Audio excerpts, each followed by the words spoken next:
No niin, avataan taas pakka Twilight Masqueradea. Ja katsotaan, että mitä tänään tulee. Toivoisin sitä Greninjaa vieläkin, mutta tuskinpa se täältä nyt tulee. Siinä on niin pieni chance. Et en usko. Ja tässä on muuten sitten koodikortteja, että voi aina sitten ottaa, jos mulla nyt niitä katsojia edes on. Siitä niin, koodikortti pois. Siis mä näytän sen nyt ihan kuitenkin vaan, jos kukaan pelaa tätä peliä. Katsoisit, kun mulla on niitä vaan jotain edes.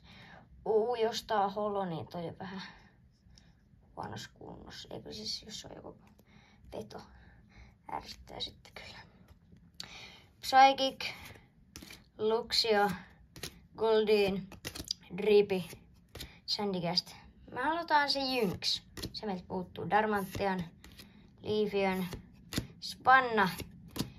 Ettekö te nyt anna sitä Jynxiä ikinä? Carmine, Pulpix ja... Okei, mä sain kortin, mikä mulla on jo. Greninja EX. No mut ei haittaa mitään. Tuossa vaan tommonen pieni jälki. Mä en tiedä näettekö sitä. Nyt pitäis näkyä. Mut joo. Heippa.